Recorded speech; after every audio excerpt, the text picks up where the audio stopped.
Hello student, welcome back to my channel easy science में। तो हम पढ़ रहे हैं कक्षा 10 विज्ञान का अध्याय 12 विद्युत। इससे पहले की जितने भी वीडियो है वो मैंने प्लेलिस्ट में डाल दिए हैं, आप वहां से जाकर वो वीडियो देख सकते हैं। तो शुरू करते हैं आज का अध्याय, प्रतिरोधकों के निकाय का प्रतिरोध। ठीक है, तो पिछले अनुभाग में हमने कुछ सरल परिपथों के बारे में सीखा था। हमने यह देखा कि किसी चालक से प्रवाहित होने वाली विद्युत धारा का मान किस प्रकार, तो देखिए यहाँ पर पेज में थोड़ा सा मतलब इसके बाद ये वाला मैटर नहीं है, इसके बाद पीछे वाले पेज में दे रखा है कि विद्युत धारा का मान उसके प्रतिरोध और उसके सिरों के बीच विभवांतर पर निर्भर करता है। ये हमने किस में पढ़ा था? ये हमने पढ़ा था ओम के नियम में। क्या पढ़ा था? हमने ये पढ़ा था ओम के नियम से कि V इज प्रोपोर्शनल I। यहाँ से हमने पढ़ा था V is equal to I R। ठीक है, तो हमने ये देखा कि जो I है उसका मान क्या आएगा? V upon R। यानी कि अगर विभवांतर का मान बढ़ता है तो विद्युत धारा का मान बढ़ेगा, और प्रतिरोध का मान बढ़ता है तो विद्युत धारा का मान बढ़ेगा। ये हमने ओम के नियम से पढ़ा था। विविध प्रकार के विद्युत उपकरणों तथा युक्तियों में हम प्राय प्रतिरोधकों के विविध संयोजन देखते हैं। यानी कि जो अलग अलग प्रकार के उपकरण होते हैं उसमें जो प्रतिरोधक होते हैं वो अलग अलग तरह से संयोजित होते हैं। क्यों प्रतिरोधक अलग अलग तरह से क्यों संयोजित होते हैं? क्योंकि किसी उपकरण में अधिक धारा की आवश्यकता होती और किसी उपकरण में कम धारा, है ना, उसकी आवश्यकता होती है। तो धारा निर्भर करती है प्रतिरोध पर, इसलिए धारा को नियंत्रित करने के लिए प्रतिरोधकों को अलग अलग प्रकार से संयोजित किया जाता है। इसलिए हमें यह विचार करना है कि प्रतिरोधकों के संयोजन पर ओम के नियम को किस प्रकार अनुप्रयुक्त किया जा सकता है। प्रतिरोधकों को परस्पर संयोजित करने की दो विधियां हैं। चित्र 12.6 चित्र, ये रहा चित्र 12.6, जिसमें देखिए एक परिपथ दिया हुआ है और इसमें तीन प्रतिरोध, ये पहला प्रतिरोध R1, दूसरा प्रतिरोध और तीन प्रतिरोधों को इस तरह से जोड़ रखा है। यहाँ पर अमीटर लगाया गया है, ये बैटरी है, ये कुंजी है, और इस परिपथ से विद्युत धारा I प्रवाहित हो रही है, और प्रतिरोधों के सिरों पर विभवांतर कितना है उसके लिए वोल्टमीटर जोड़ा गया है। देखिए यहाँ पर जो पहला प्रतिरोध है R1, इसका एक सिरा अमीटर से जुड़ा हुआ है और इसका दूसरे प्रतिरोध R2 के पहले सिरे से जुड़ा हुआ है, और R2 प्रतिरोध का जो दूसरा सिरा है वो तीसरे प्रतिरोध के पहले सिरे से जुड़ा हुआ है। ठीक है, यानी कि जब प्रतिरोध इस तरह से जुड़े हुए होते हैं, यानी कि पहले प्रतिरोध का सिरा दूसरे प्रतिरोध से और इस दूसरे प्रतिरोध का सिरा तीसरे प्रतिरोध से, जब इस तरह से प्रतिरोधों को जोड़ा जाता है तो इसे प्रतिरोध का श्रेणी क्रम संयोजन कहते हैं। क्या कहते हैं? श्रेणी क्रम संयोजन। तो विद्युत परिपथ दिखाया गया है चित्र में, जिसमें R1, R2 तथा R3 प्रतिरोध के तीन प्रतिरोधकों को एक सिरे से दूसरा सिरा मिलाकर जोड़ा गया है। ठीक है, प्रतिरोधकों के इस संयोजन को श्रेणी क्रम संयोजन कहा जाता है। ये मैंने तो श्रेणी क्रम संयोजन किसे कहते हैं कि जैसे मान लीजिए ये एक प्रतिरोध है, ठीक है, इसके सिरे को ये R1 प्रतिरोध है और ये R2 प्रतिरोध है और ये R3 प्रतिरोध है। ठीक है, तो इन प्रतिरोधों को जैसे पहले वाले प्रतिरोध को दूसरे वाले प्रतिरोध से जोड़ दिया गया और इसके दूसरे सिरे को इस प्रतिरोध से जोड़ दिया गया। अगर मान लो कोई आगे R4 प्रतिरोध है तो उसको भी आगे इस तरह से R3 के दूसरे सिरे से जोड़ दिया गया। तो प्रतिरोधों को जब इस तरह से जोड़ा जाता है तब हम क्या कहते हैं? प्रतिरोधों का श्रेणी क्रम संयोजन। क्या कहते हैं इसको हम? प्रतिरोधों का श्रेणी क्रम संयोजन।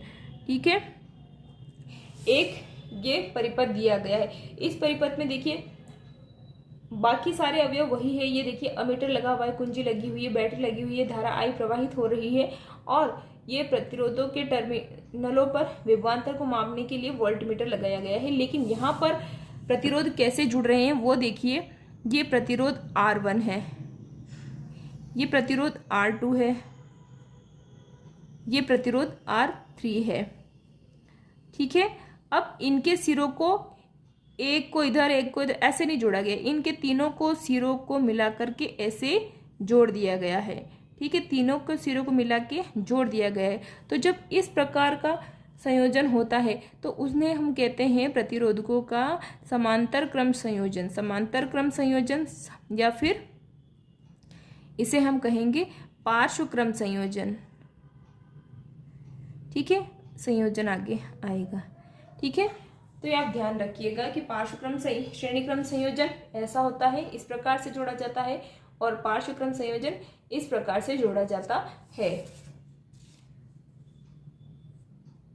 तो ऐसा संयोजन दिखाया गया है जिसमें तीन प्रतिरोधक एक साथ बिंदुओं x और y के बीच संयोजित है। तीनों किसके बीच में जुड़े हुए हैं? x और y के बीच में जुड़े हुए हैं। प्रतिरोधकों की इस प्रकार के संयोजन को पार्श्व क्रम संयोजन कहा जाता है। ये प्रतिरोधकों का संयोजन आपके एग्जाम पॉइंट ऑफ व्यू से बहुत इंपॉर्टेंट है, क्योंकि कई बार श्रेणी क्रम और समांतर क्रम की परिभाषाएं भी पूछ ली जाती है। चलिए आगे बढ़ते हैं। यहाँ क्रियाकलाप 12.4 दिया हुआ है।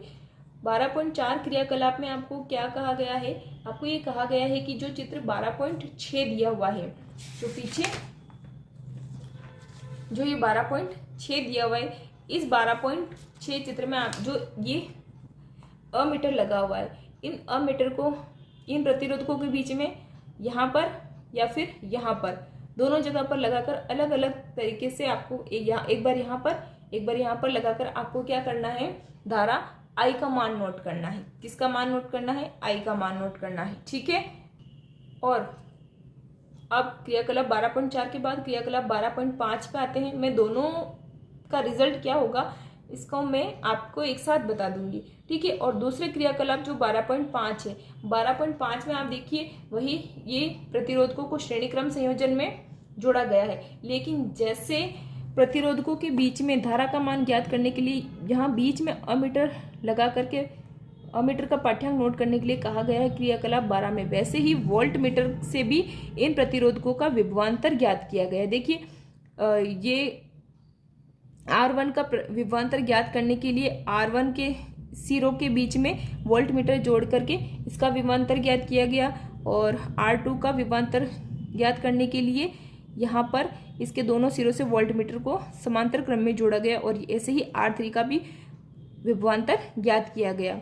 ठीक है, तो एक बार इसका रिजल्ट क्या होता है ये मैं अब आपको बताती हूँ। तो जब प्रतिरोधकों को श्रेणी क्रम में संयोजित करते हैं तो उसमें विद्युत धारा का मान क्या होता है? समान बना रहता है। यानी कि प्रतिरोध परिपथ में आप अमीटर को किसी भी प्रतिरोध के बीच में लगाइए, सारे प्रतिरोधों में धारा का मान क्या होगा? समान होगा। ठीक है, और तो यहाँ पे क्या है कि उसका तुल्य प्रतिरोध क्या होगा? ठीक है, तुल्य प्रतिरोध के बारे में भी हम आगे पढ़ेंगे भी। आइए इसे निम्नलिखित क्रियाकलापों की सहायता से समझने का प्रयास करते हैं। आप यह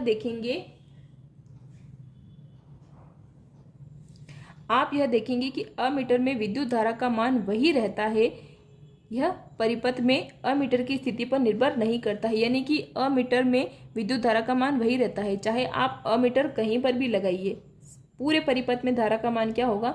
समान। यानी कि आपके लिए ये लाइन इंपॉर्टेंट है कि प्रतिरोधकों के श्रेणी क्रम संयोजन में परिपथ के हर भाग में विद्युत धारा समान होती है। ठीक है, यहाँ तक काफी आप ये भी लिख सकते हैं, अर्थात प्रत्येक प्रतिरोध से समान विद्युत धारा प्रवाहित होगी। यानी कि R1 प्रतिरोध के लिए धारा का मान I, R2 प्रतिरोध के लिए धारा का मान I, R3 प्रतिरोध के लिए धारा का मान I है। यानी कि सब जगह धारा का मान I है, उसमें कोई चेंजेस नहीं है। और दूसरा, जब हमने 12.5 क्रियाकलाप में अलग अलग प्रतिरोधों के समांतर क्रम में वोल्ट मीटर को लगा के देखा तो क्या देखा, ये देखिए। तो लेकिन विभवांतर V अन्य तीन विभवांतरों V1, V2, V3 के योग के बराबर है। अर्थात आप यहाँ से लिख सकते हैं कि प्रतिरोधक के श्रेणी क्रम संयोजन के सिरों के बीच कुल विभवांतर व्यष्टिगत प्रतिरोधकों के विभवांतर के योग के बराबर होता है। देखिए, जब आपने ये चित्र से बताती हूँ मैं, यानी कि जब आप R1 का प्रतिरोध विभवांतर ज्ञात करेंगे तो माना कि V1 आया। ठीक है, जब R2 का विभवांतर ज्ञात करेंगे तो मान लीजिए V2 आया। ऐसे ही R3 का विभवांतर क्या आया? V3। यानी कि इस पूरे प्रतिरोध का जो कुल विभवांतर हो जाएगा वो कुल विभवांतर यानी कि कैपिटल V क्या हो जाएगा? इन तीनों विभवांतरों के योग के बराबर होगा। यानी कि पहला विभवांतर क्या है? V1, V2 और V3। तो कुल विभवांतर तीनों प्रतिरोधकों के व्यष्टिगत विभवांतरों के योग के बराबर होगा। तो कैपिटल V बराबर V1 plus V2 plus V3 होगा। तो यही बात यहाँ पर लिखी गई है। ठीक है, तो अगर आपको नोट्स बनाने हैं तो जो जो मैं अंडरलाइन कर रही हूँ आप वो लिख सकते हैं। अब देखिए, मान लीजिए चित्र 12.8 में विद्युत में दर्शाए गए परिपथ में प्रवाहित विद्युत धारा आई है। ठीक है, विद्युत धारा आई है। हमने ये माना कि विधारा का मान समान है, तो हमने मान लिया कि वो जो समान विद्युत धारा है वो कितनी है, आई है। तो मान लीजिए परिपथ में प्रवाहित विद्युत धारा आई है, तब प्रत्येक प्रतिरोध से प्रवाहित विद्युत धारा भी आई है। तो श्रेणी क्रम में जुड़े इन तीनों प्रतिरोधकों को एक ऐसे तुल्य एकल प्रतिरोध जिसका प्रतिरोध R है के द्वारा प्रतिस्थापित करना संभव है, जिसे परिपथ में जोड़ने व इसके सिरों पर प्रतिरोध V तथा परिपथ में प्रवाहित धारा I वही रहती है। ठीक है, यानी कि इस लाइन का मतलब है कि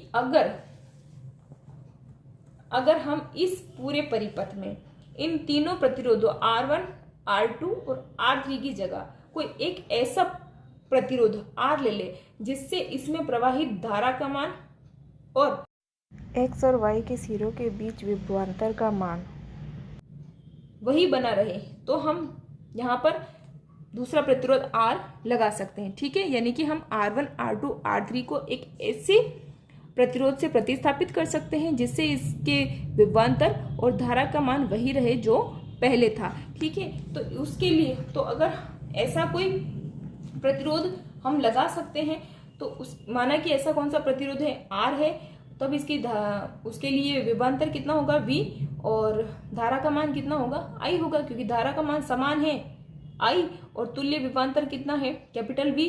हमने जो लिया था यहाँ से वही, क्योंकि तुल्य प्रतिरोध कितना है पूरे परिपथ का, V, कुल प्रतिरोध कितना है, V।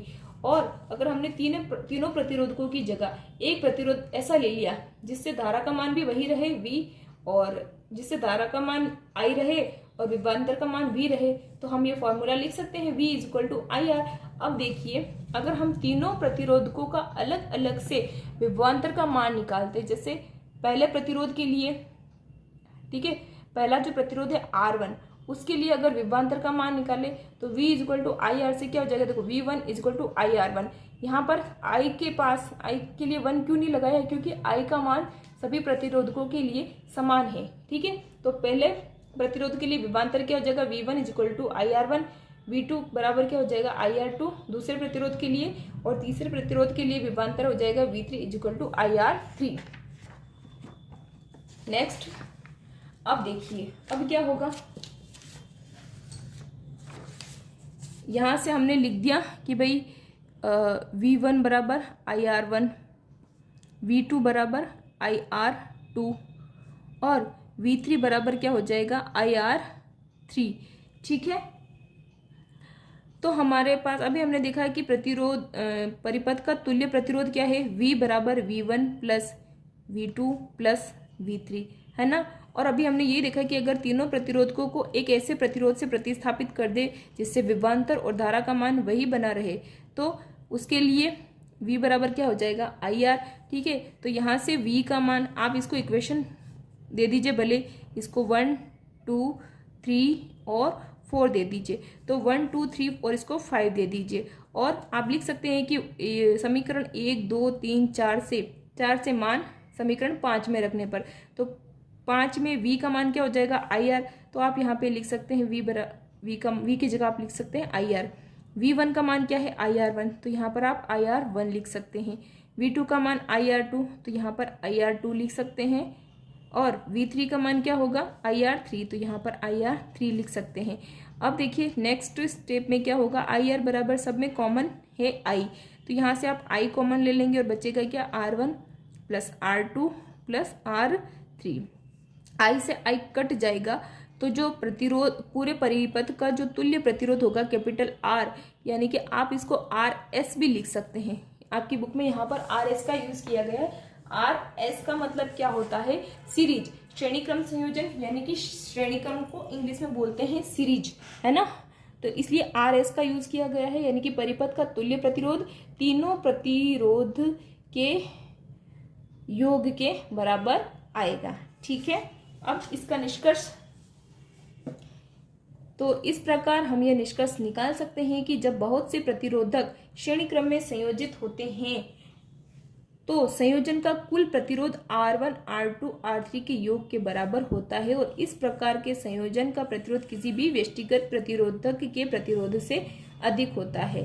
यानी कि ये बोल रहे हैं कि यहाँ पर जो इस प्रकार संयोजन का प्रतिरोध यानी कि इस संयोजन में जो पूरे परिपथ का जो प्रतिरोध होगा यानी कि इस RS का मान ये जो R1, R2, R3 है, ठीक है, इनके मान से हमेशा ज्यादा ही होगा। ऐसा कभी ज्यादा नहीं होगा कि R1 का मान RS से ज्यादा हो, ऐसा कभी नहीं होगा। RS का मान R1, R2 और R3 इन सब के मानों से हमेशा ज्यादा ही होगा। ठीक है, एक न्यूमेरिकल आया है, अभी हम न्यूमेरिकल कर लेते हैं। तो नेक्स्ट एग्जाम्पल है 12.7। देखिए मेरी बुक में थोड़ी सी प्रॉब्लम है कि एग्जाम्पल यहाँ दे रखा है और इसका डायग्राम ऊपर दे रखा है। तो मैं एक क्वेश्चन पढ़ती हूँ और डायग्राम में आपको दिखाती हूँ, डायग्राम में आपको सारी चीजें समझा देती हूँ तो और उसको सॉल्व करके बता देती हूँ कि कैसे है। तो आप डायग्राम में देखिए, एक विद्युत लैंप जिसका प्रतिरोध 20 ओम है। देखो प्रतिरोध है तो प्रतिरोध का मात्रक क्या होगा, 20 ओम। तो ये विद्युत लैंप लगा है, इसका मान क्या है, 20 ओम है। ठीक है, इस विद्युत लैंप का प्रतिरोध कितना है, 20 ओम।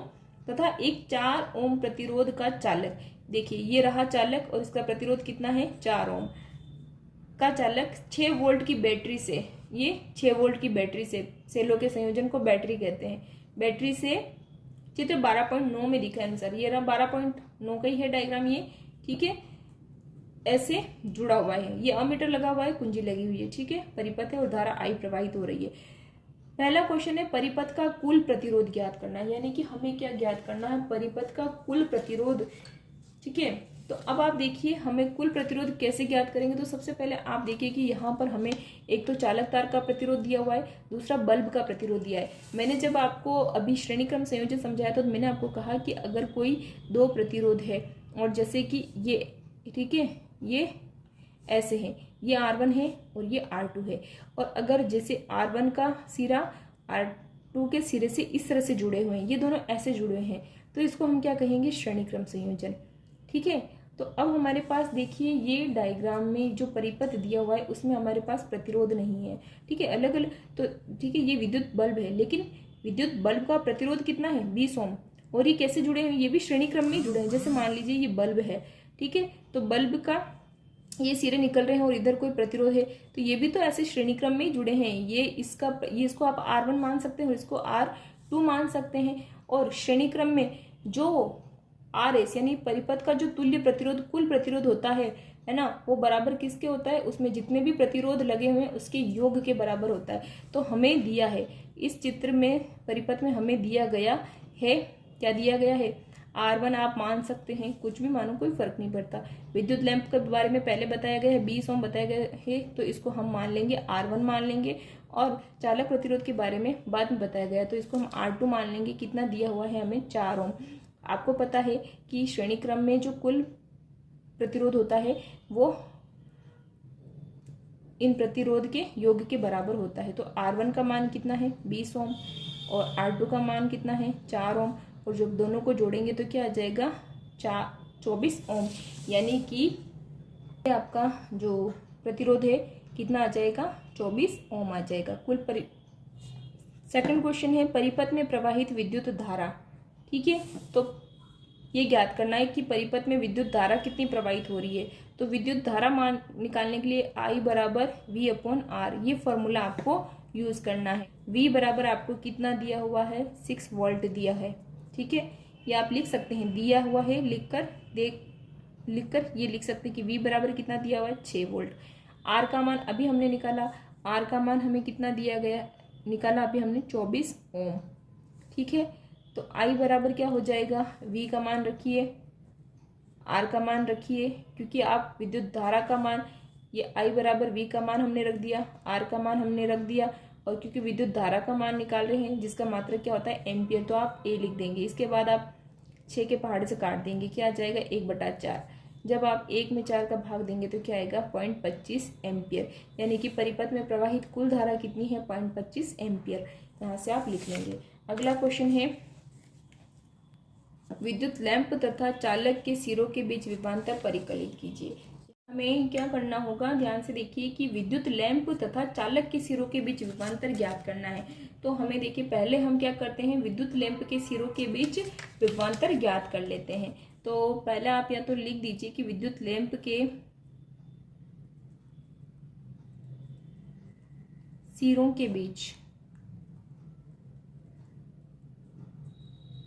विभवांतर, ठीक है, विभवांतर इसके लिए इसको हम V1 से शो कर देते हैं। V1 बराबर क्या हो जाएगा, IR1, ठीक है। I का मान श्रेणी क्रम में परिपथ में धारा का मान समान होता है, जो भी हमने I का मान निकाला था वही आएगा 0.25।